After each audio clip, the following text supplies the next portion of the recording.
Chapter 4. The car was racing down the wide, almost empty road. There was hardly any traffic. He had his right hand on the steering wheel whilst stifling a yawn with his left and trying to beat the sleep. On the adjoining seat, Imama sat quietly crying, of which Salaar was aware. From time to time she would wipe her tears and blow her nose, and continue weeping as she stared at the road through the windscreen. Salaar, from time to time, glanced at Imama. He did not try to console her. He thought she would herself settle down, but, when even after half an hour she didn't quieten down, Salaar began to tire. "If you are so upset at running away from home, you shouldn't have done so," Salaar said, breaking the silence. Imama did not reply. A little while later, he suggested, "There is still time, most probably no one has yet noticed your absence." "I have no regrets," replied Imama, after some time, in a choked but firm voice. "Then why are you weeping?" he shot back. "There's no point in telling you." She wiped her eyes again.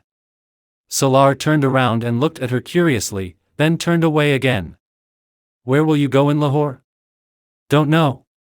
Salaar was quite surprised by her response. "What do you mean? Don't you know where you're going?" "Not now." "Then why are you going to Lahore?" "Where else can I go?"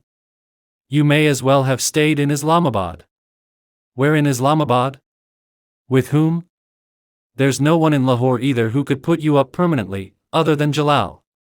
Salaar stressed the last three words and tried to see her reaction. "So you're going to him," he said in a cutting tone. "No, Jalal is out of my life." "How could I go to him?" Salaar couldn't fathom if there was more disappointment in her tone or more sadness. "Then where will you go?" He was intrigued. "That I can say only when I reach Lahore, where I go and to whose place." Salaar looked at her doubtfully. Did she really not know, or did she not want to tell him? There was silence in the car once again. "Your fiancé, what's his name?" "Oh yes, S.A.W, he's a very nice person, very handsome." Salaar broke the silence again. "And this other fellow, Jalal, is nothing compared to S.A.W. Haven't you been unfair with S.A.W? Imama did not reply, but stared at the road ahead. Salaar turned towards her awaiting her response, and then realized that she did not want to reply. "I haven't been able to understand you, or what you're doing. Your actions are weird and you're even more so," he said after a pause. This time, Imama turned to look at him. "Am I stranger than you and are my actions stranger than yours?" Imama spoke in a soft but firm tone. Her words left Salaar speechless. "What's strange about me and which action of mine did you find odd?" he asked after a spell of silence. "You know which actions were strange," she replied looking straight ahead. "You're referring to my suicide attempts, surely?" He answered his own question. "Although I do not want to kill myself, I'm only trying to, I'm just experimenting." "What sort of experiment?" "I've always asked people this question but no one has been able to give me a satisfactory answer. So I'm trying to find the answer myself," he continued. "What is your question?" "A very simple question, but everyone finds it hard to answer." "What is next to ecstasy?" he asked Imama. She looked at him for a while, then said, "Pain." "And what is next to pain?" he shot another question at her. "Nothingness."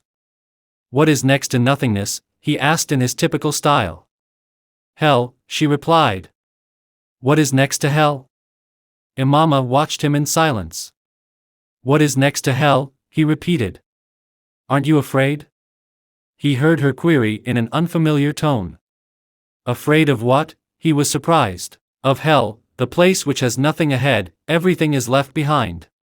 "What remains after being condemned and destroyed that is worth your knowing?" she asked sadly. "I fail to understand your argument, it's gone over my head," Salaar declared.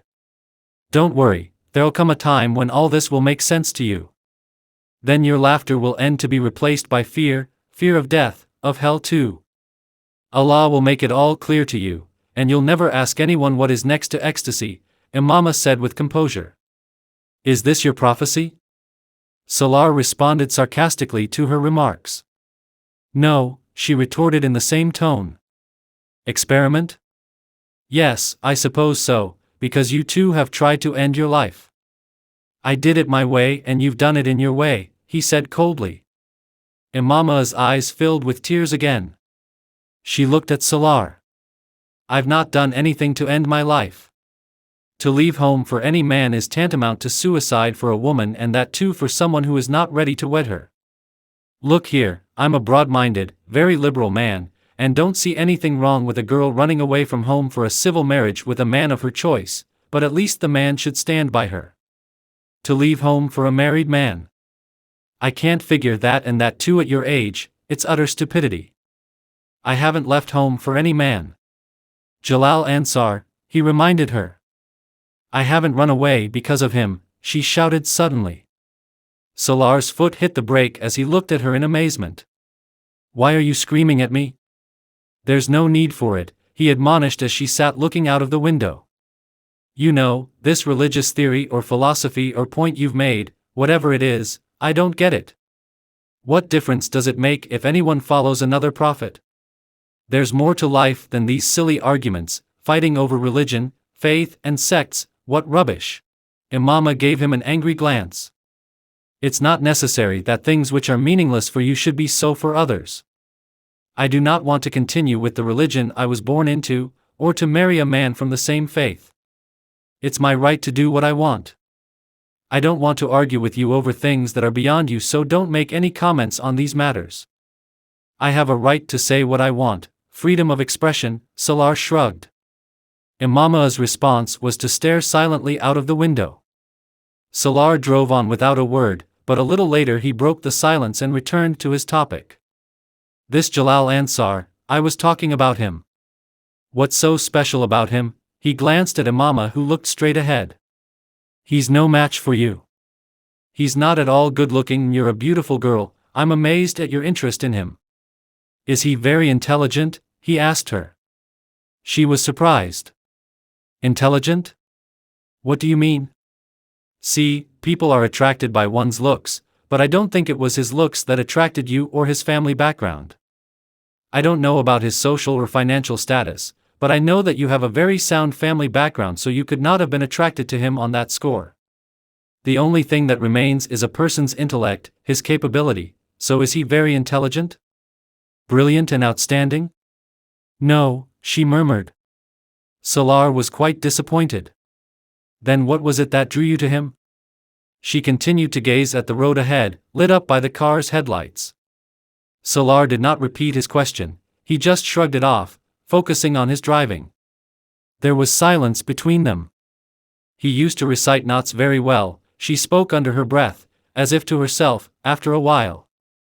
Salaar had heard her, but it seemed unbelievable. What? He wanted confirmation. He recited knots very well.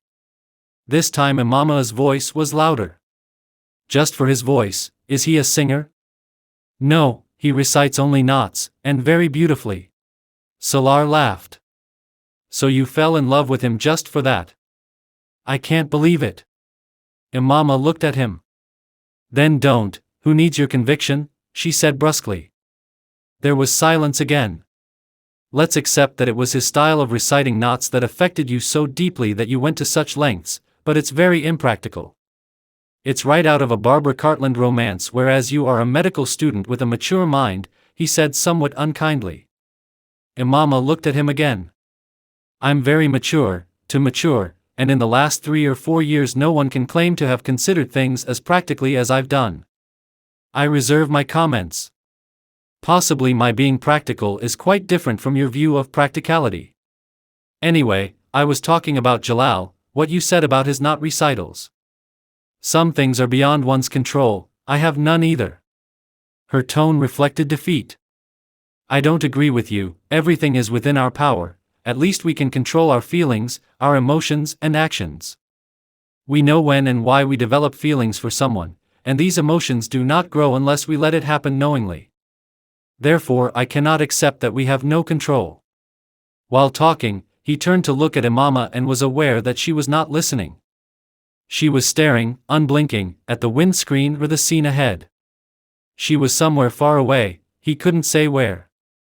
She looked abnormal to him. After driving in silence for a fairly long time, Salaar addressed her again.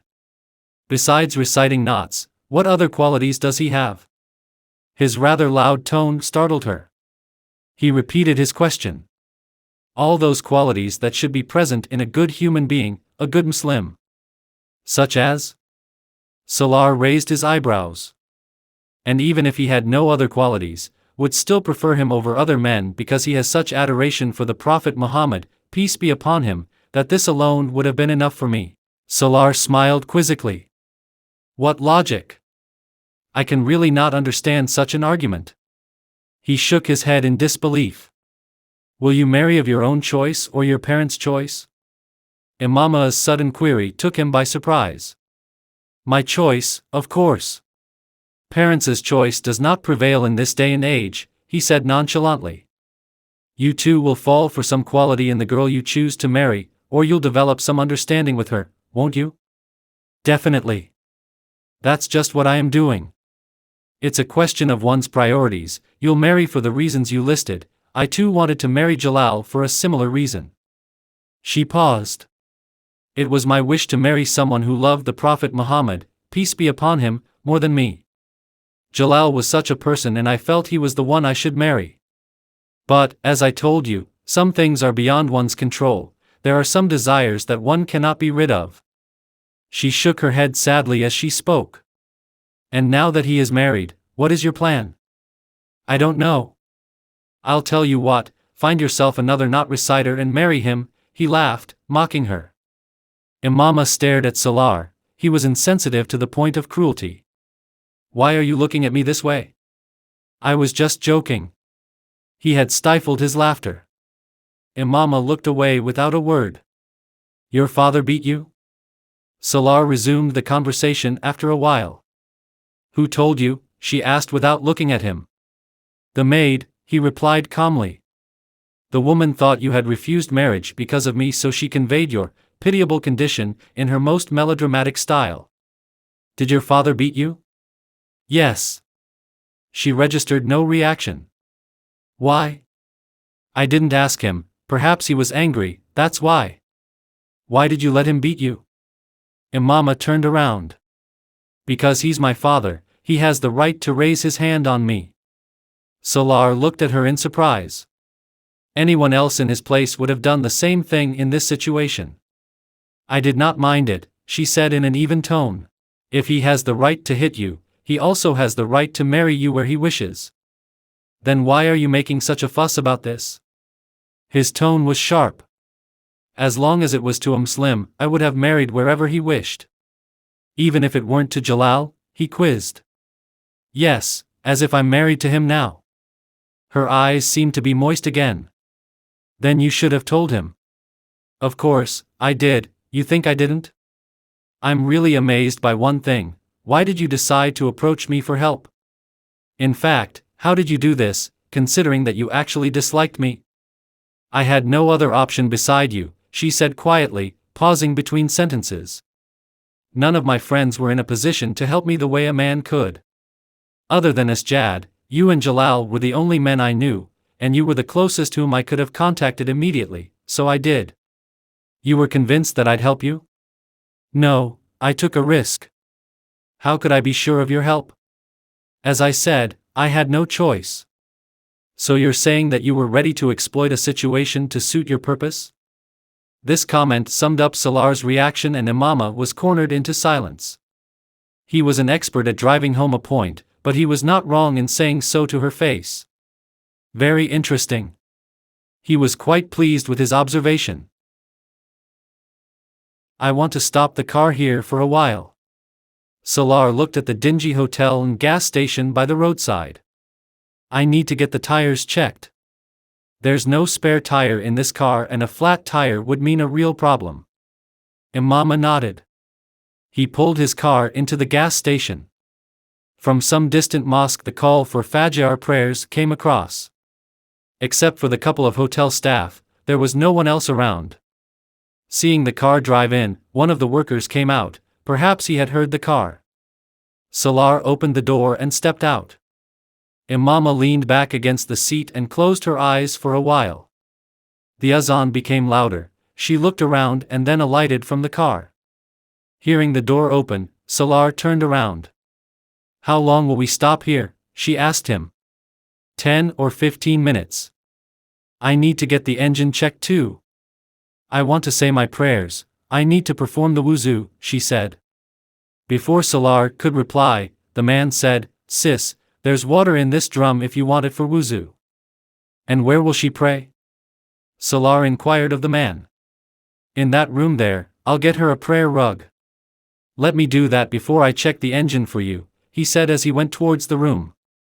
Salaar saw Imama move towards the drum and stand there looking somewhat puzzled. Involuntarily, he approached her. The water was in a large barrel that was used once for road tar. It had a cover on it. "How can I get water from this?" Imama turned at the sound of footsteps behind her. Salaar looked around and seeing an empty pail, he brought it. "I think they use this to get the water," he said as he dipped the pail in and filled it up for her. "Let me help you," he said. Imama looked somewhat uncomfortable at first, then she rolled up the sleeves of her pullover and taking off her watch, held it out to Salaar, and squatted on her feet. As Salaar poured some water on her outstretched hands, she shuddered as if a current had hit her and drew them back. "What's the matter?" He was taken aback. "Nothing, the water's very cold." "But pour it, please." She held out her hands. Salaar began to pour the water as she performed the wuzu. For the first time, he saw her arms up to her elbows. For a while, he could not take his eyes off her wrists, and then he shifted his gaze to her face. Without removing her dupatta, she very carefully cleansed her hair, her ears and throat, and Salaar's eyes followed the movements of her hands. He discovered for the first time too the gold chain swinging from her neck and the pearl pendant on it. Every time Salaar had seen her she had been covered in a dupatta. The colors would be different but she always wore it in the same style. He had never thought about her shape, her figure. "I'll pour water on my feet myself." She stood up and took the pail, now nearly empty, from Salaar. He moved back a few paces and watched her, fascinated.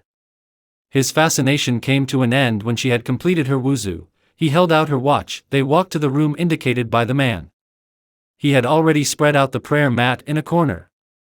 Imama moved forward quietly. There were a few chairs and a small stool also in the room. Salaar could not immediately comprehend the use of this room. Then he moved to the window-like counter at the other end. "Get us 2 cups of tea," he told a boy there who nodded obediently and proceeded to light a stove. Salaar then returned to the room. Imama had begun her prayer. He sat down on a chair and, stretching his legs to the table across, he watched her pray. He thought that, considering her predicament, she would collapse into tears in supplication. It was but expected. But, to his disappointment, she did nothing of the sort.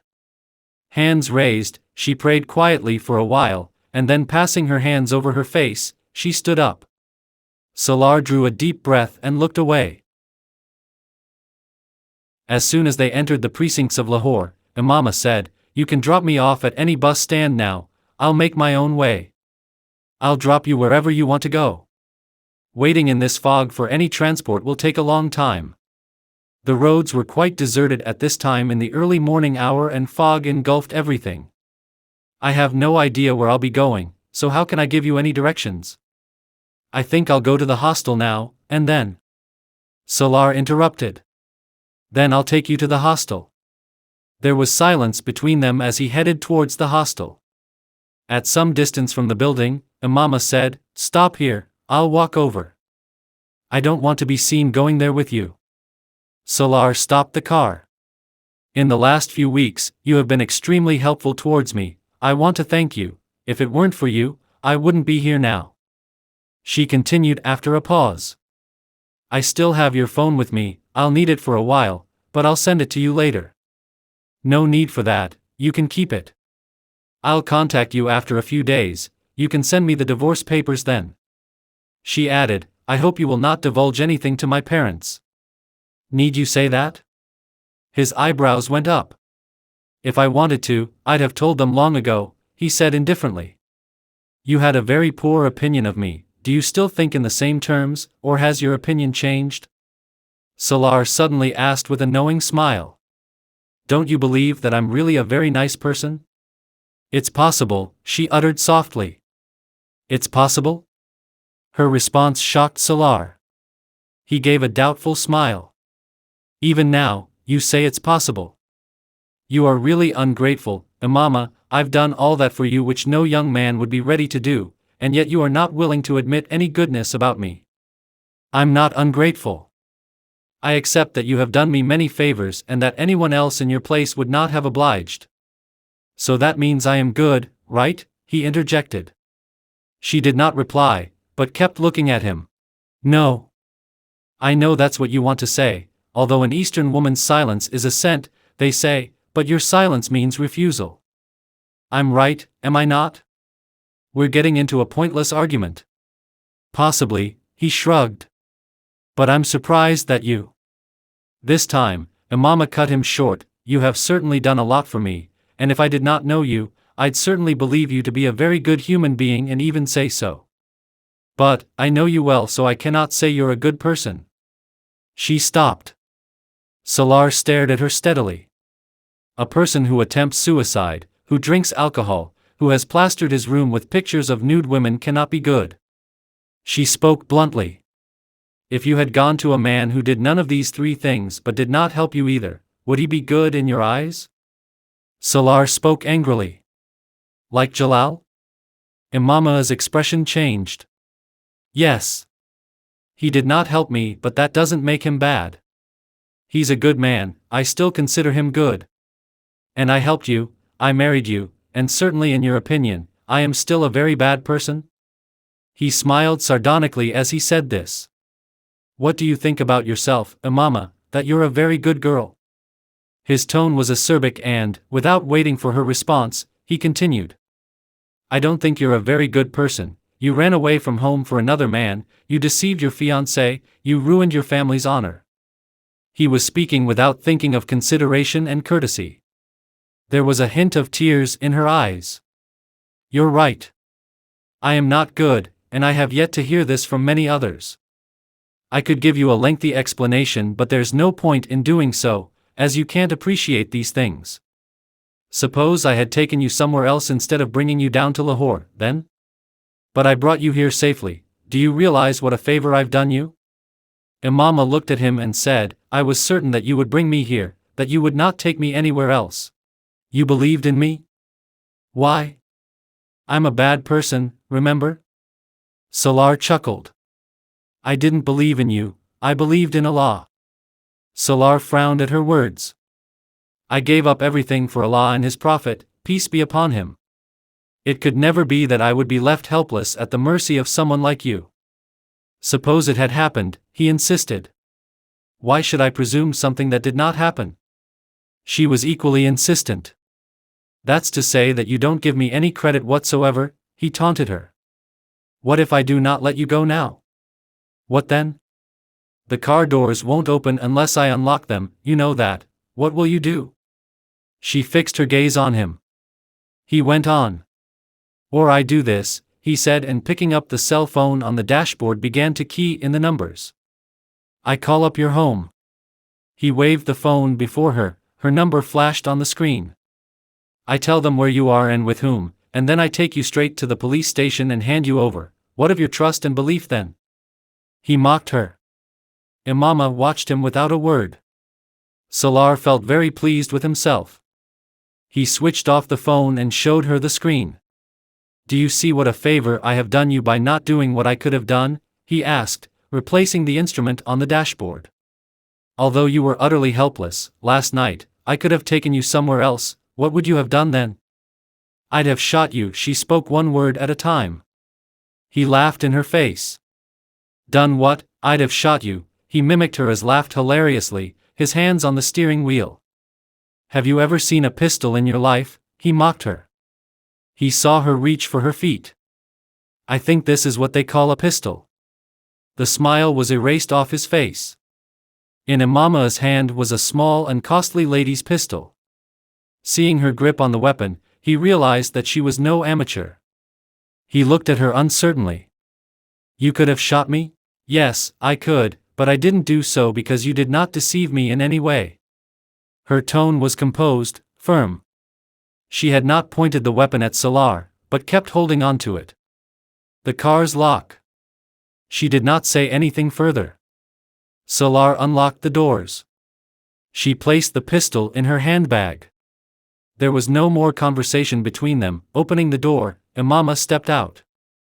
Salaar saw her move swiftly towards a van that approached them and she got aboard. Salaar prided himself on his keen power of observation. He could read a person's mind by looking at their face. But, on that fog-engulfed road, he had to confess that he had not been able to figure out Imama Hashim. Hands on the steering, he sat there for many moments in a state of uncertainty. This experience had augmented his dislike for Imama Hashim. Regardless of the foggy conditions, Salaar drove home at top speed. All the way, his mind was in turmoil. Where had she pulled the pistol out from? He was certain that when she was performing the wuzu and washing her feet, there was nothing visibly strapped to her calf.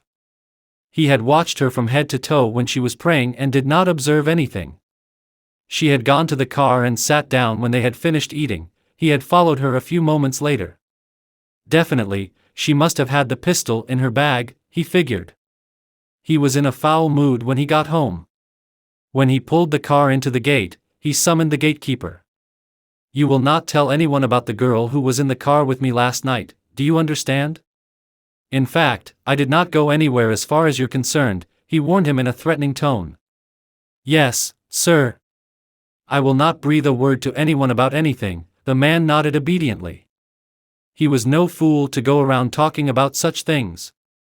Salaar went to his room and slept peacefully. He did not intend to go anywhere that day. He was in deep sleep when he heard a sudden loud banging on his door. He sat up. The door was being jolted by the noise. He looked at the wall clock with half-open eyes. It was 4 o'clock in the morning. Rubbing his eyes, he went to the door, furious at whoever was knocking on it. Angrily, Salaar yanked the door open to find the servant standing there. "What's your problem? Why are you banging on the door? Do you want to break it down?" he shouted at the man. "Salaar, sir, the police are outside." The servant was flustered. Salaar's sleep and fury both vanished. In a trice, he knew why the police was there and he was surprised at the alacrity of Imama's family and the police. How on earth had they reached him within a few hours of last night's events? "Why are the police here?" Salaar asked, keeping his voice calm and his face expressionless. "That they're not saying, sir, except that they want to meet you. But the chowkidar has not let them in. He told them that you weren't home, but they have a warrant for you. They said they'll break in if they're not allowed to come in and they'll arrest everybody." Salaar breathed a sigh of relief. The chowkidar had acted really sensibly. He must have been sure that the police were here to investigate about the girl last night, so he had neither let the police enter nor told them about Salaar being home. "Don't worry, I'll handle this somehow," Salaar told the servant and went back into his room. If it were any ordinary citizen's house, the police would have stormed in, but the size of the house and its location intimidated them. If Imama's family were not as influential, perhaps the police would not dare enter this sector, and that too with a warrant. They were now between a rock and a hard place. Salaar immediately called up Sikandar in Karachi. "Dad, there's a small problem. The police are standing outside our gate and they have an arrest warrant for me." Sikandar almost dropped the cell phone. "Why?" "I don't know, Dad. I was sleeping when the servant woke me up to inform me. Should I go and inquire from the police why they want to arrest me?" Salaar asked his father in a tone of filial obedience. "No, there's no need for you to go out or call the police in. Stay in your room, I'll call you in a while." Sikandar hung up quickly. Salaar was relieved that the police would no longer be there a little later, and that's just what happened. 10 or 15 minutes later, the servant came to inform Salaar that the police had left. The man was still talking to Salaar when Sikandar rang him up. "Have the police gone?" he asked the minute he heard Salaar's voice. "Yes, they've left," Salaar spoke in a calm and relieved voice. "Now listen to me carefully. Your mother and I are reaching Islamabad tonight. Till then you are not to leave the house. Do you understand that? Salaar found his father's tone rather strange, it was cold and brusque. Yes, I do, he said and put down the phone. As he did so, his gaze fell on the carpet which had footprints all over. The servant was also looking at them in surprise as they seemed to come in from the window across the room. Clean up these footprints, Salaar ordered. The servant went out. Salaar went to the sliding window and opened it. He had figured it out right, the same muddy footprints trooped across the veranda too. Imama had jumped over the wall into the flower beds and trudged the mud all over. The marks stood out on the white marble floor of the veranda. Salaar let out a deep breath. He turned to see the servant cleaning the marks on the carpet. There are footprints in the veranda also. Clean them, said Salaar. The servant could no longer contain his curiosity. Whose footprints are these? Mine, Salaar replied abruptly. He was busy having his dinner when Sikandar and Taiba arrived home. Their faces were drawn. Salaar continued to eat, unconcerned. They walked past quietly. Come to my room when you've finished eating, said his father as he went out.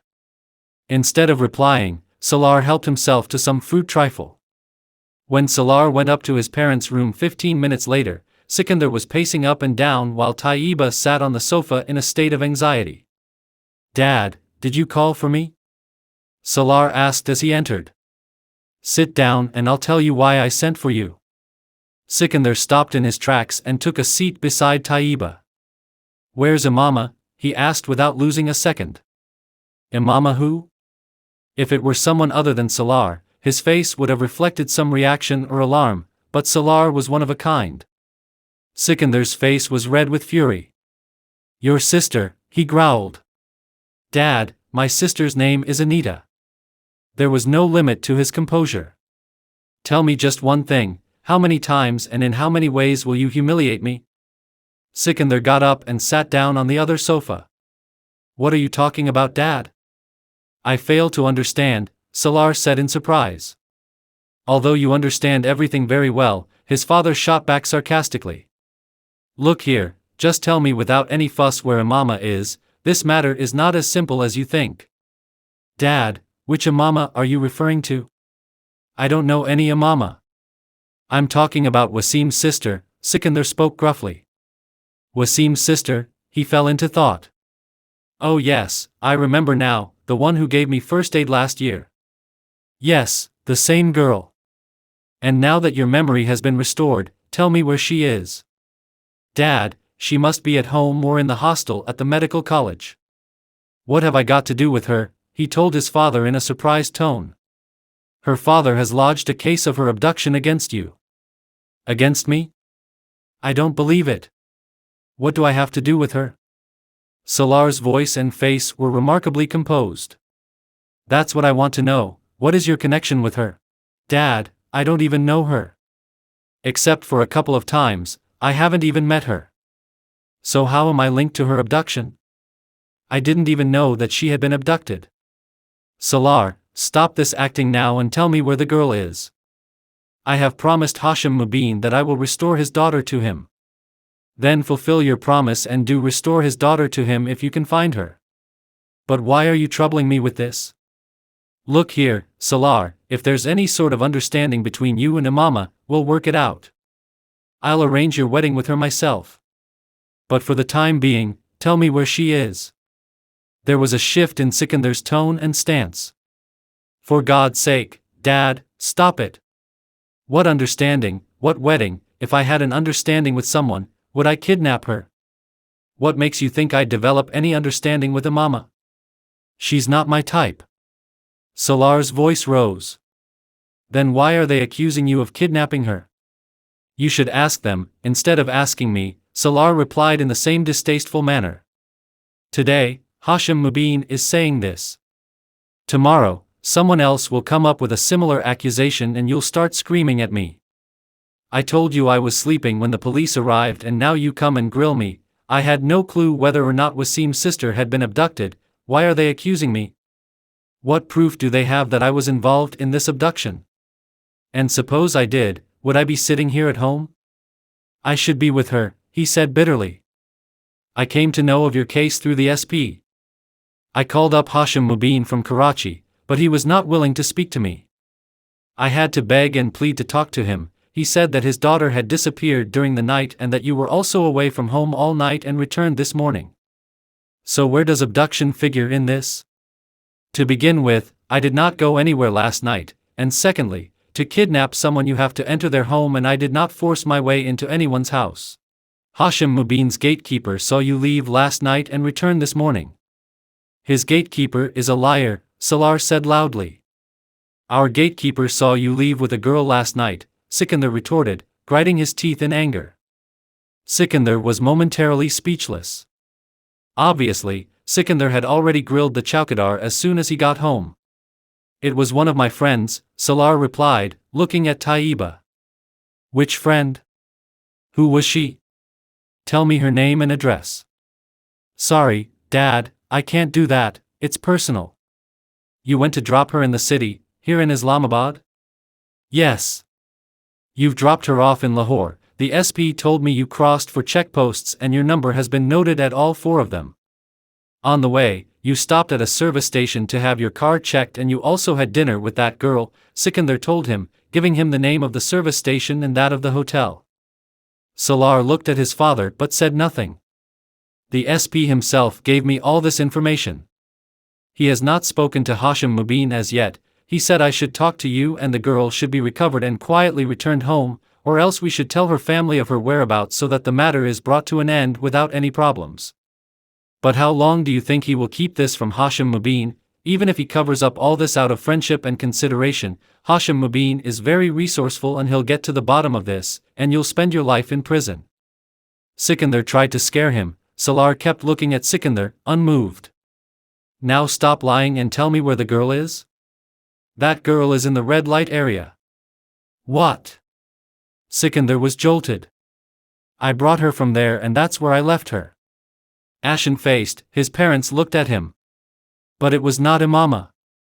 I had gone to Lahore day before yesterday and I brought this girl home to spend the night with her. I dropped her back last night. I don't have her contact number, but if you accompany me to Lahore I'll take you to her or give her address and the police can verify these facts. There was stunned silence in the room. Sikandar and Taiba were looking at Salaar in disbelief and he sat looking out of the window, relaxed and peaceful. I can hardly believe you would do such things, go to such places. Sikandar spoke after a long pause. I'm sorry, Dad, but I do, and this is also known to Imama's brother Wasim. I've been there on several weekends and Wasim knows about it, you can ask him. Give me the girl's address, scowled Sikandar. I'll get it from my room, said Salaar, getting up. As soon as he got into his room, Salaar immediately called a friend from his phone and explained the situation to him. Akmal, I've given my father the address of that house in the red light area where we've been going. Inform any girl who knows me there about this. I'll call you again a little later. Then he quickly wrote down the address on a piece of paper and took it to Sikandar's room. He put the paper before his father, which he literally snatched, looking at him angrily. Get out of here. Salaar walked away calmly. When he was in his room, he called up Akmal again. I'll call you when I get there, said Akmal. Salaar relaxed on his bed waiting for Akmal's call, which came 15 minutes later. Salaar, I've prepared Saniya, I've explained everything to her. Salaar knew Saniya. Akmal, get a pen and paper and note down what I tell you, he said, and then he began to describe the outward appearance of his house and its location. What's this? I've been to your place, I know. Asked Akmal, surprised. You've seen it, Saniya hasn't. I'm giving you all these details for her. If the police come to investigate, they're going to ask her just to verify that she had indeed come to Islamabad with me. She had come under cover in the car, at night, so she could not see very much, but coming into the house, there are lawns on both sides, my car is red and it's a sports car, its number is. He went on dictating. We crossed 4 police checkposts, she was wearing a white dress, a white dupatta and a black pullover. On the way we stopped at this gas station, he gave Akmal the name. But she could not see the places clearly because of the fog. Salaar continued to provide the details, one after the other. from the description of the man at the service station to that of the boy who served them tea in the room they sat in, the food they ate, and the conversation between them. He included the smallest detail of his house too, from the porch to his room and the stuff in it. Tell Saniyas to memorize all this, he said, his last instructions to Akmal, then he ended the call. He was sitting on his bed, thinking back on this, when Sikandar barged in. What's the girl's name? Saniya, Salaar said at once. Without saying any more, Sikandar left the room. After Sikandar left the room, Salaar suddenly remembered the lawyer through whom they had contacted Hashim Mubin. Hassan was the one to hire the lawyer who did not even know Salaar Sikandar's name, but Hassan's involvement in this affair bothered Salaar. Through the lawyer Hashim Mubin could reach Hassan, and through Hassan, to Salaar. Salaar's next call was to Hassan, to whom he explained the developments.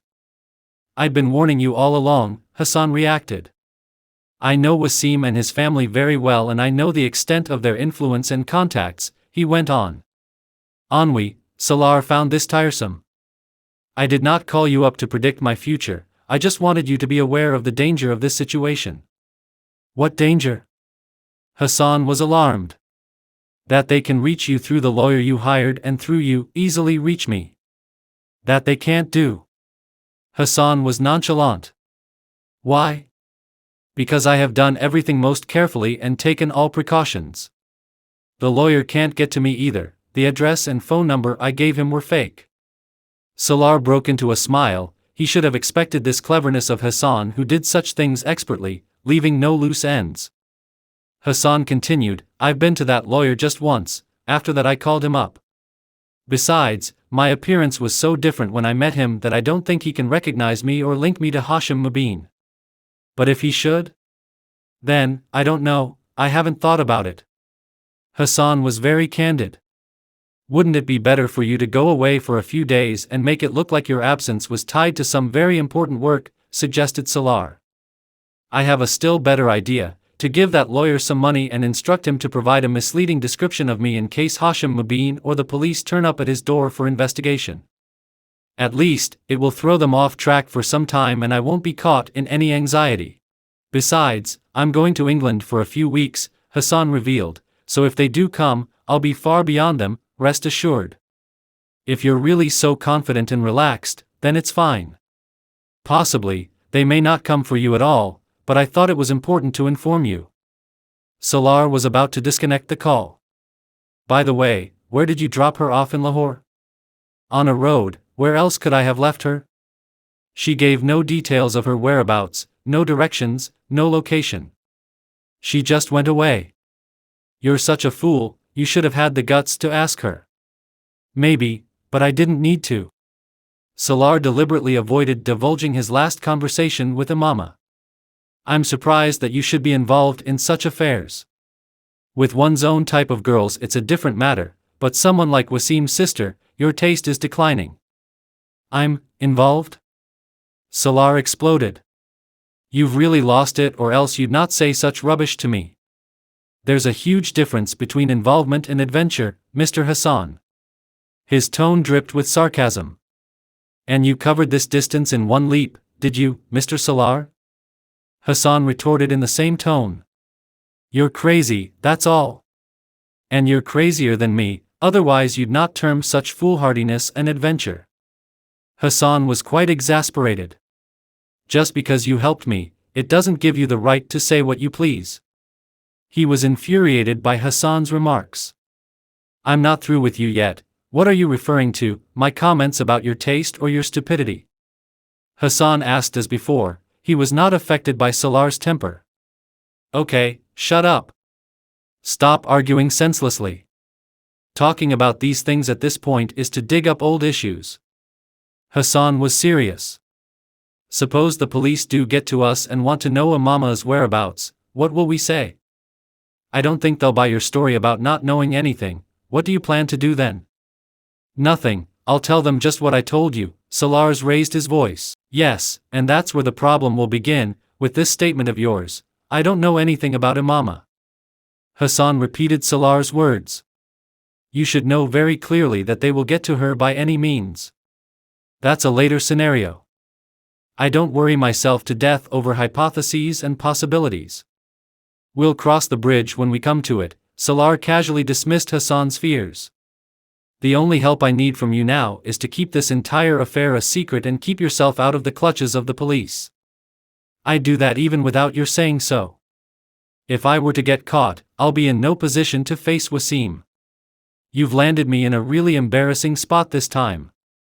I'm going to hang you because you're heading for another fit of dire warnings and regrets. You're acting like my father. Salaar abruptly ended the call. His brow was furrowed as the events of the past night crowded his mind. I could never have believed he'd sink to these depths.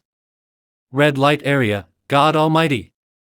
No one from our past 7 generations would have gone there, and this boy, what did I not do for him? Have I deprived him in any way? And yet he tries to kill himself, and now this, oh God, how far will he go?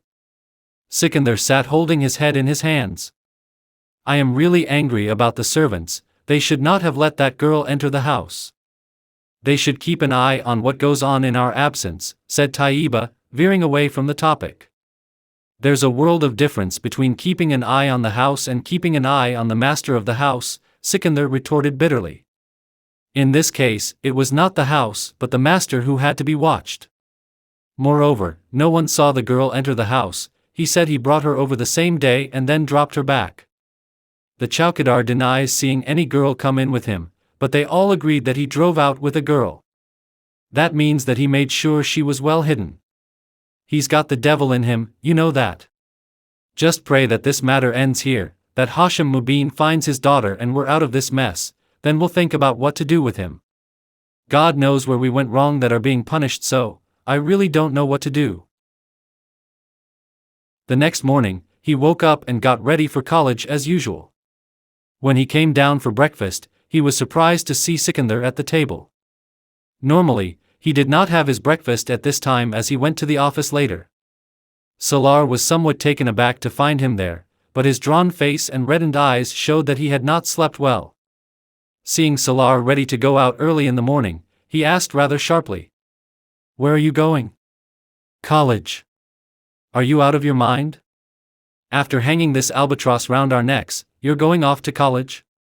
Look here, you're not going anywhere till this matter's settled. Don't you realize the danger you're in? What danger? Salaar's mind was alerted. I don't want you to suffer at Hashim Mubin's hands, so it's best for you to stay put at home. Sikandar spoke curtly. Once his daughter's found, you can resume your classes. If his daughter goes missing for a year, does that mean that I stay home? Didn't you tell him about my statement? Salaar spoke sharply to his father. I did, and Saniya also verified your statement. His voice was sad and bitter when he mentioned Saniya's name. But Hashim Mubin insists that you've abducted his daughter. So what should I do? Too bad if you won't believe me, what difference does it make? Salaar reached for the food on the table. It may not make a difference to you, it does to me. You don't know Hashim Mubin, how influential he is and to what extents he can go, but I know. And I don't want you getting hurt, so just stay home for the time being. Sikandar spoke more gently this time. Perhaps he had realized that his sternness would have no effect on Salaar, who wouldn't listen to him. But Dad, this will affect my studies. Sorry, I can't stay home. Sikandar's leniency had no impact on Salaar. I'm not concerned with the effect on your studies, I just want you to be home, do you understand? Sikandar suddenly snapped at him. At least, let me go today, I have some urgent work to wind up. Salaar was puzzled at his father's temper. You can instruct the driver, he'll do the work for you. Or call up one of your friends to do so, he spoke firmly. But Dad, you can't. Sikandar walked out without listening to Salaar, who grumbled loudly and shut up in frustration. He knew his father would curtail his movement, but he didn't expect to be locked up like this. He had thought that bringing Saniya into the picture would have convinced his own family as well as Hashim Mubin, and would take this onus off him. He was amazed when his father revealed that Hashim Mubin still did not accept his statement. As he finished his breakfast, Salaar sat there for a while pondering over these developments. Not going to college meant being cooped up at home, and he didn't want that. The thought put him in a foul mood. He pushed away the food and went to his room. "Sikandar sir, I would like to speak to you." He was in the lounge, reading the newspaper when the maid approached him, hesitantly. "Yes, what is it?" "Do you need money?" he replied while reading. He was generous with his servants. "No sir, it's not that. There's something else I need to tell you." "Then say so." He was still absorbed in the newspaper. Parveen was worried. After much consideration, she had decided to tell Sikandar about Salaar and Imama, because the matter was getting very complicated. She did not want that, sooner or later, her role as a go-between should be discovered and that she and her family be hauled up before the police for being accomplices. She discussed the situation with her husband and decided to confess all to Sikandar. She needed the backing of at least one of the two families involved in this. "Why don't you speak?" Sikandar asked her, eyes fixed on the paper. After a long pause, she said, "Sir, I want to tell you about Salaar, sir." "About Salaar? What do you want to say about him?"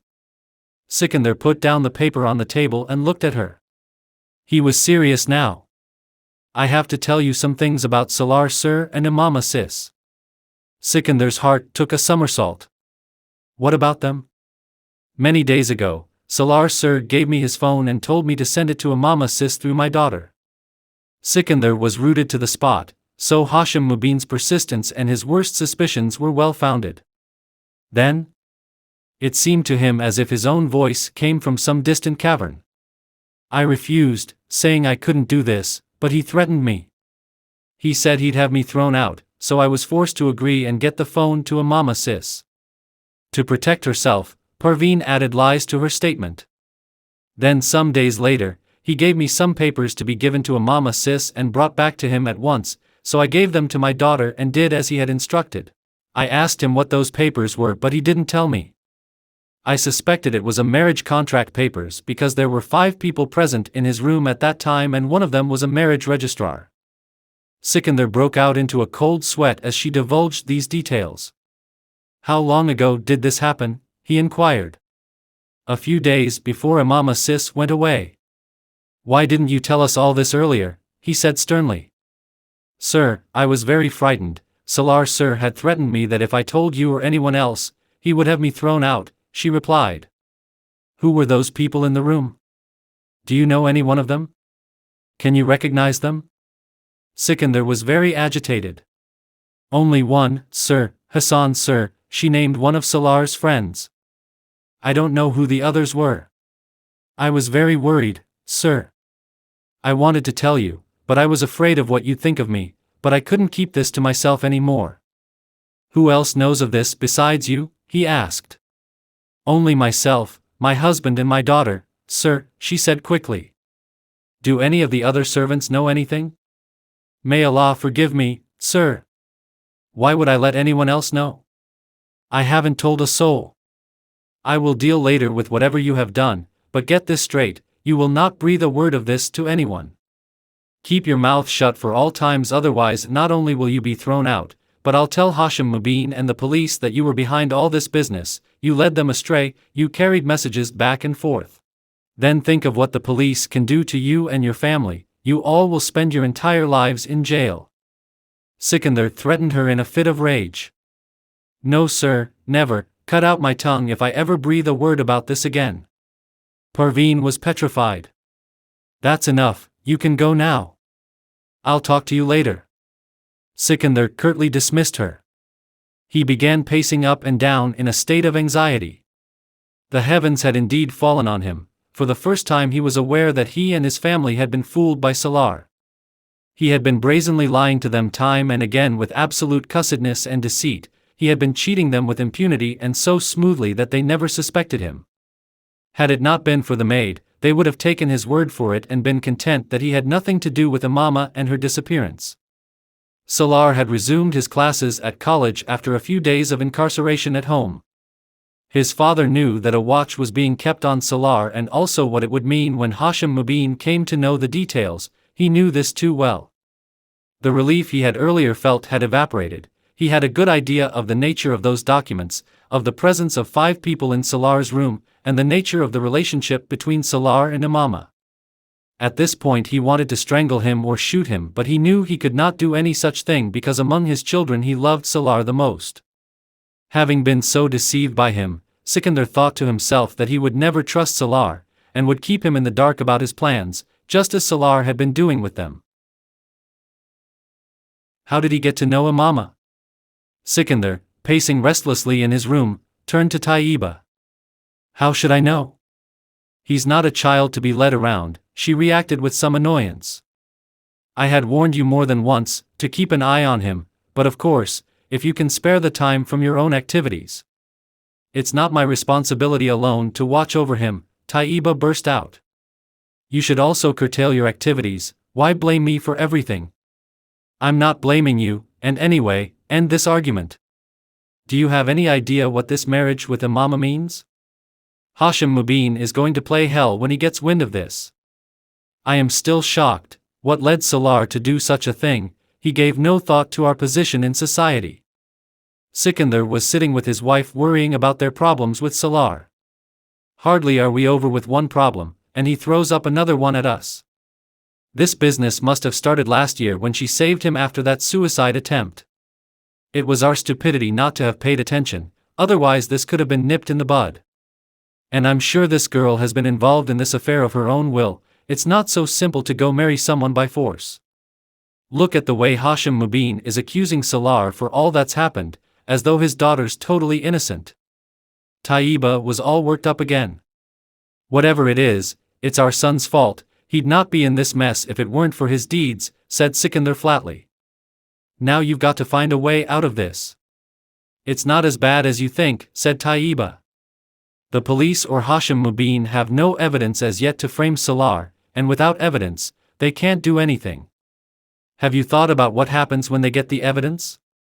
What then? Sikandar retorted. You are talking of possibilities, what ifs, but it has not happened and maybe, it won't either. Sikandar pondered over this. If he has deceived us to this extent, then perhaps another aspect of his deceit could be his not being in touch with the girl. Perhaps he is in touch with her. Perhaps, then what do we do? If I speak to him, it will be like hitting my head against a wall. He'll lie to me again. He's an expert liar. Sikandar's voice was filled with loathing. There are a few more months to go, to complete his BBA, and then I'll send him abroad. At least that will take care of our fears of what Hashim Mubin can do to him. Sikandar pulled on his cigarette. But you forgetting something, Sikandar, said Taiba seriously, after a short silence. What's that? Sikandar sat up.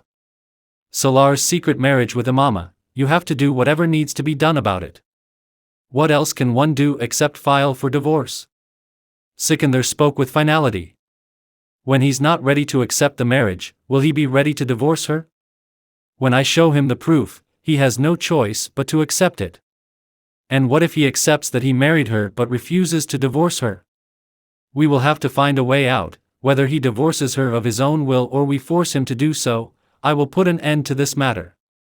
Marriages like this are nothing but a permanent problem. This situation has to be ended once and for all. If not, I have decided to disinherit him completely. Hassan was at one of the Islamabad hotels when his father called him, asking him to get home immediately. His tone was unusual, but Hassan did not pay heed. However, when he reached home shortly afterwards, he was shocked to see Sikandar's car on the porch. He could recognize all of Salaar's cars by their make and registration numbers. Sikandar uncle has no proof of my involvement in this business, so I needn't worry. He must have come because I'm Salaar's friend and I could answer some of his questions. I'll do that very calmly and refute any allegations. My anxiety may make me suspect in my father's eyes, so I must not reveal anything when I meet Sikandar uncle. Hassan had it all thought out and planned. He walked into the study, confident and composed. His father, Qasim Farooqi and Sikandar were having coffee. Hassan saw that their faces reflected unusual concern and seriousness. How are you, Uncle Sikandar? You've came to our place after a long time. Sikandar and Qasim maintained their silence. There was no response to Hassan's cheery greeting, but he carried on casually. Sikandar looked him up and down. "Sit down," Qasim said tersely. "Sikandar has some questions for you. You must answer correctly. If you lie, then Sikandar has my permission to take you to the police. As far as I'm concerned, you can go to hell. I'm not going to do anything to save you." Qasim Farooqui had come to the point immediately. "What are you talking about, Dad? I don't get it." Hassan tried to act surprised, but his heart was racing. The situation was not as straightforward as he imagined. "Don't try to be overly smart," his father rebuked him. "Sikandar, ask him whatever you want to, I'll see how he dares to lie. Did you attend Salaar's marriage with Imama?" "Uncle, what marriage? Whose marriage?" Hassan behaved as if he was surprised. "The same wedding that took place in my house, in my absence, for which papers were sent to Imama." "Uncle, please. You are accusing me." "I do visit your house, but I don't know anything about Salaar's wedding. As far as I know, he has not done any such thing. I don't even know the girl you're naming. Possibly Salaar is involved with some girl, but I don't know about it. He doesn't tell me everything." Sikandar and Qasim heard him in silence. When he stopped speaking, Sikandar picked up an envelope lying on the table before him and drew out some papers. Hassan's face went white. It was Imama and Salaar's marriage papers, the marriage document. "Look at this carefully. These are your signatures, aren't they?" Sikandar asked coldly. Had Hassan not been questioned before his father, he would have flatly denied it, but how he was trapped. "It is my signature, but I did not sign this," Hassan stuttered. "Then who did this, Salaar, or some spirit on your behalf?" Qasim asked, his tone dripping sarcasm. Hassan was speechless. He nervously looked at his inquisitors. He had never suspected, for even a moment, that Sikandar would thus place the marriage papers before him. He didn't even know where he got those papers, from Salaar, or all his cleverness and cunning had got him nowhere. "So you'll not admit that Salaar and Imama's marriage took place in your presence?" Qasim interrogated Hassan. "Dad, I had no hand in this. It was all Salaar's obstinacy. He forced me." Hassan suddenly decided to confess. There was no point in hiding anything, and lying would only weaken his position. "I tried to talk him out of this, but," Qasim cut him short. "This is no time to explain or justify. That's not what you've been called for. Just tell me where Salaar has kept the girl." "Dad, I know nothing about that," Hassan said at once. "You are lying again." "I swear, Dad, I really do not know anything. He dropped her off in Lahore." "I don't believe this pack of lies. Just tell me the truth." His father spoke sharply. "I am not lying, Dad," Hassan protested. "Where in Lahore did he drop her?" "On some road. She said she'd find her own way." "Do you think Sikandar and I are fools to believe that Salaar would marry the girl, then drop her off on some road in Lahore? Don't try to fool us." Qasim was furious. "I am telling you the truth. At least, that's what he told me. That he'd left her on some road in Lahore. Didn't you ask him why he'd married her, if this is what he did?" "Dad, he married her to help her out. Her family was forcing her to marry someone else against her will. She contacted Salaar and asked for his help. He agreed. She wanted Salaar to marry her temporarily, so that she could use the marriage papers to refuse her parents if they insisted on forcing her." Hassan could no longer cover up the reality, and he decided to tell them whatever he knew. If she was held against her will by her parents, her release could be arranged through a bailiff. There's no question of a love marriage here because she's in love with someone else. If you read the marriage papers carefully, you'll see that she has retained the right of divorce, so that she can file for it without even getting in touch with Salaar. Is that it, or is there any more?" Qasim asked Hassan, who just looked at them quietly, without a word. "I do not believe a word of this nice little story you've made up. I'm not a child to swallow it. You have to help Sikandar reach Imama," Qasim said in a final tone. "How can I do that, Dad, when I know nothing of her whereabouts?" "How?" "You have to find out. All I have to say is that you have to find her. Dad, please believe that I know nothing about Imama. I had nothing to do with this except to help Salaar with the marriage." You were close enough to Salaar to help him with this secret marriage, and now you say you don't know where his wife is after she ran away from home? I cannot buy this yarn, Hassan. Qasim spoke curtly. Even if you don't know, you will have to find out where she is. Ask Salaar, he'll tell you. He keeps a lot of things from me, Dad. I'm not concerned with other things he may or may not tell you. All I want to know is where Imama is. Do whatever you need to, but find out where she is. And do this without letting Salaar know that Sikandar has knowledge of this secret wedding or that he has met you in this regard. If I learn that Salaar has been told about this, then just remember what I'll do with you. I've given Sikandar permission to tell Hashim Mubin about you. Then it's up to Hashim to deal with you, directly or through the police. It's your choice now either to keep up your friendship with Salaar or live in this house. Qasim spoke with finality and determination. Dad, I will try somehow to find out about Imama. I'll talk to Salaar without letting him know that Sikandar uncle has forced this out from me, Hassan said mechanically, parrot-like. This time he was trapped beyond his wildest dreams. Salaar stayed housebound for a few days, but then he insisted and got his own way. He resumed classes at college. Hashim Mubin and his family had moved heaven and earth in search of Imama. Although they tried to keep the whole business under wraps, Sikandar came to know of it through the police and the servants. The Mubins were also trying to contact Imama's friends in Lahore. Then Salaar saw a wanted notice in the newspaper, offering a handsome reward for information on the whereabouts of one Javed. Salaar was familiar with the name as it was given by Hassan as Imama's husband to the lawyer. Surely, this advertisement had been placed by Imama's family, although the contact number given was not theirs. Salaar was certain that the police had reached the lawyer who could not have provided Javed's details. Only Salaar, the lawyer and Hassan knew that there was no real person by the name of Javed Babar. Salaar was a little relieved that he had succeeded in misleading Hashim Mubin to some extent. Throughout this period, Salaar waited for Imama's call. He called her several times on her cell phone, but it was always switched off. He was puzzled as to where she could be. Hassan's frequent queries about her added to this anxiety.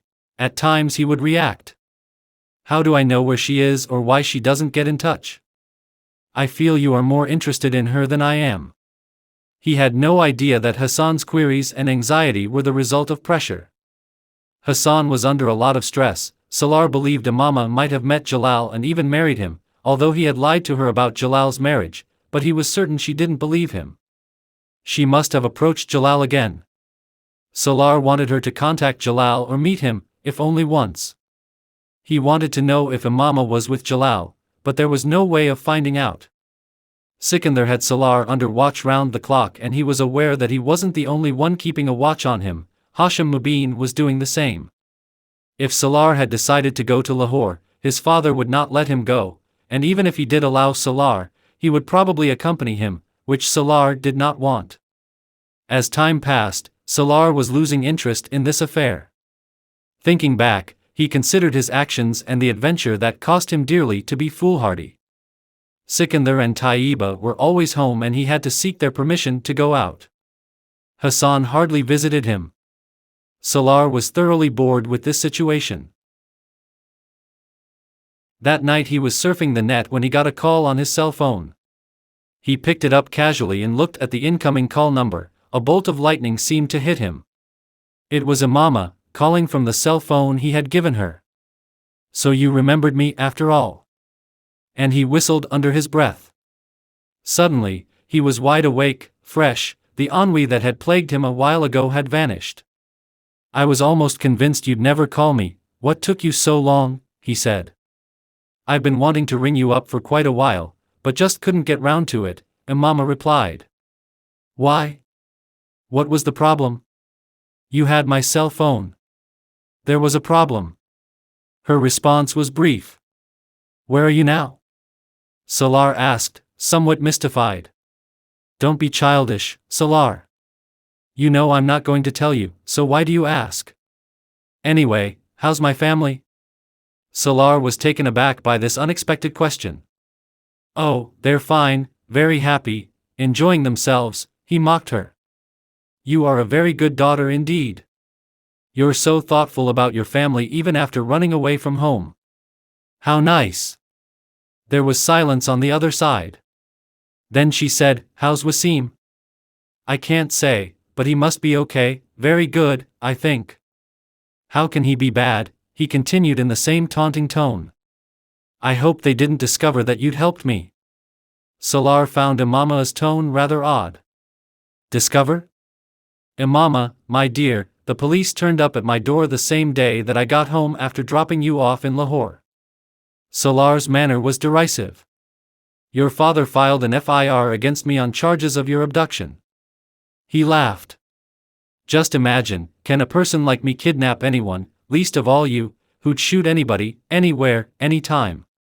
He continued, "Your father's trying his best to land me in jail for the rest of my life, but I suppose I'm lucky to have escaped that fate. I'm being guarded on way from home to college and back. I get dumb calls. All sorts of things are happening. What can I say except that your family is making our life miserable?" "I didn't think they'd get to you," Imama said ruefully. "I thought they'd never suspect you. I am sorry to have put you through all these problems. My intention was to first secure my position and then to call you. I am really safe now." Salaar was listening to her with curious interest. "I'm not going to use your phone anymore and I want to send it back, but it's not possible now. And I'll also send you some money to cover all the expenses you incurred on my behalf." "No need to send any money, and you can also keep the phone and use it, I have another one," Salaar interrupted her. "No, I won't because I don't need to use your phone." After a pause, she said, "I want you to send me the divorce papers and along with them a copy of the marriage contract papers that I couldn't take from you earlier." "Where do I send these?" asked Salaar in response to her demand. It suddenly struck him that she was asking for a divorce. She wanted the right he had granted her in the marriage papers as she had asked. "You can send them to that lawyer you had hired, and give me his name and address so that I can get them from him." Salaar smiled. She was being very cautious. "But I have no direct contact with him nor do I know him, so how can I send the papers to him?" "Then send them through that friend of yours who arranged for the lawyer." She was determined not to reveal her whereabouts. "Why do you want a divorce?" Salaar was in full swing. There was silence at the other end. She had not expected this question. "Why do I want a divorce?" "This is a very odd question since it was agreed that I will divorce you," she replied, a little surprised. "But that was then, a long time ago, and I don't want to divorce you now," he said seriously. He could gauge that the ground literally shifted under her feet. "What are you saying?" "I'm telling you, dear Imama, that I don't want to divorce you, and I will not." He gave her another shock. "You have already given me the right of divorce," she retorted. "When? Where? How?" Salaar spoke calmly. "You should remember that before the marriage I had told you clearly that I want the divorce clause retained in the marriage contract papers. Even if you don't divorce me, I can file for divorce," she claimed. "You could have exercised this right if I had given it to you, but I did not. You saw the marriage contract papers when you signed them, there's no such clause there. Anyway, you must have seen them, otherwise you wouldn't be talking to me about divorce." There was silence again on her part. He had taken a chance, a shot in the dark, but it was on target. Imama had certainly not bothered to read the papers carefully before signing them. Salaar was getting a kick out of this situation. "You have deceived me," he heard her say after some time. "Yes, just as you deceived me by pulling a gun on me," he retorted. "I think you and I can have a great life together. We both have so many shortcomings and failings that we complement each other quite nicely." His tone was sober once again. "Spend a lifetime together, Salaar, and that too with you? Impossible. I should quote Napoleon that the word, impossible, does not exist in my dictionary. Or perhaps request you to join me in making the impossible, possible." He was joking again. "You have done me countless favors, Salaar, do this last favor and divorce me. Know that I am tired of being kind to you and cannot do it anymore, and especially this favor that you ask, it's not possible." He spoke seriously. "I'm not your type, Salaar. Our lifestyles are very different, otherwise, I could have considered your offer, but in the present situation it cannot be. Please divorce me, she said in a soft, almost pleading voice. Salaar felt like laughing out. If you promise to consider my offer, I'll change my lifestyle, he said gently. Try to understand, we have nothing in common, we are totally different, our philosophy of life is different. We can't live together. Imama was exasperated. No, I don't think so. Our philosophy of life is actually very similar. You need not worry about this, even if there are some differences, they can be overcome with minor adjustments. He spoke as if talking to his best friend. Otherwise too, what do I lack? I may not be as handsome as your ex-fiancé, but I'm not as plain as Jalal. You know my family fairly well, and you have no idea how bright my professional future will be.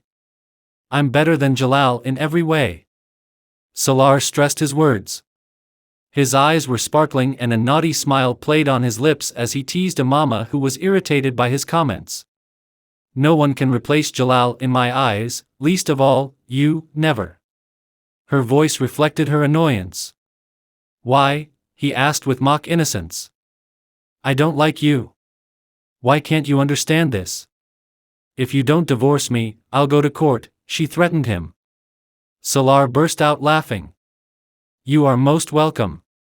You can do so whenever you wish. What better place can there be to meet and talk face to face? It will be such fun. He was enjoying this sparring. You'd better remember that not only I, but your parents will be there too, in the court, he warned her. Salaar, there are enough problems in my life and these are growing by the day. At least you don't have to add to them. Imama spoke sadly, despairingly, but Salaar was gloating at her plight. Adding to your problems?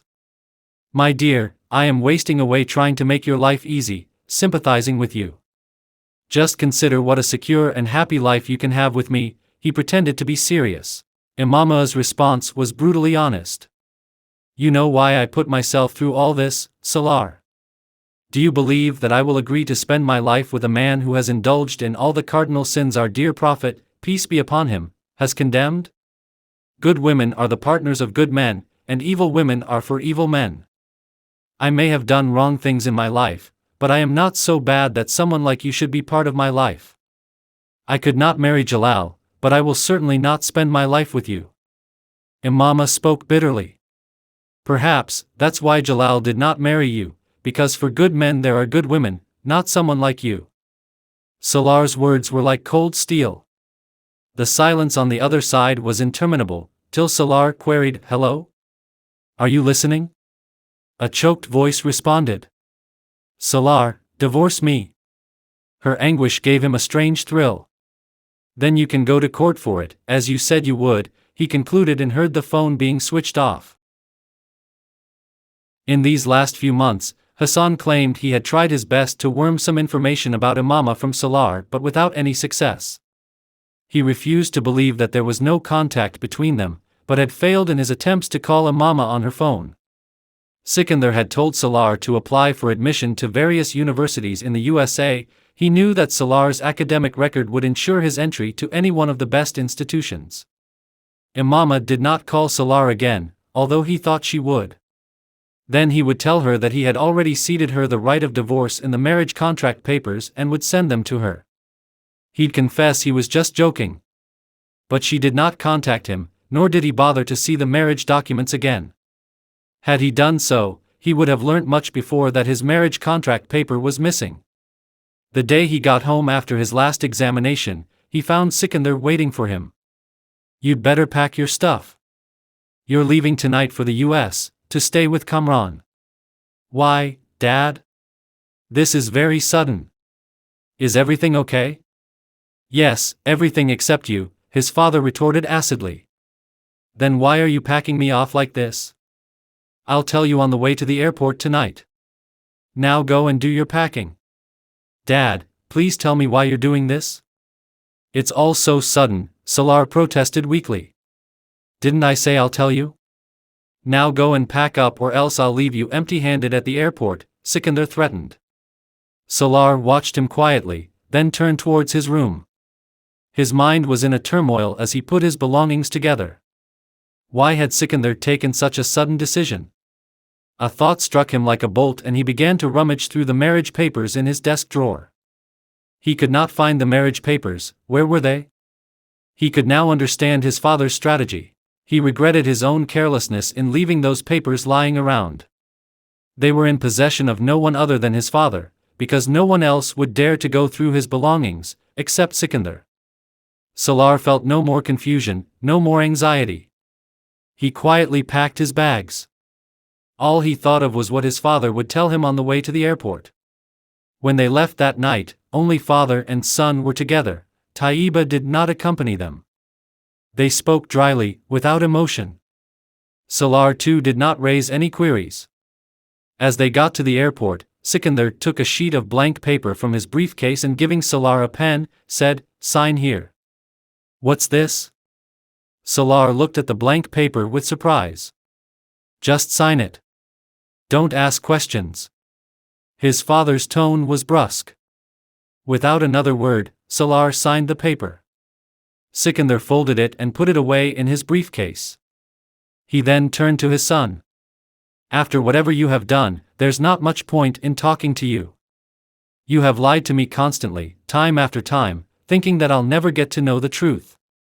You know, instead of sending you off to America, I feel like handing you over to Hashim so that you realize what a fool you have been. But my problem is that I am your father, and I have to save you. You have been taking advantage of my weakness, but no more. I am going to hand over the divorce documents to Imama, and if you ever contact her again or even try to do so, you will regret it, I promise. You have no clue of what I'll do then. You have created enough problems for us, Salaar, and this has to stop now, do you understand?" Sikandar was furious and upset. Instead of replying, Salaar kept looking out of the window. He seemed strangely content and carefree. Sikandar was incensed. Here was his son who had an IQ of 150 plus, but anyone looking at him would have wondered if he had any IQ at all. End of chapter 4.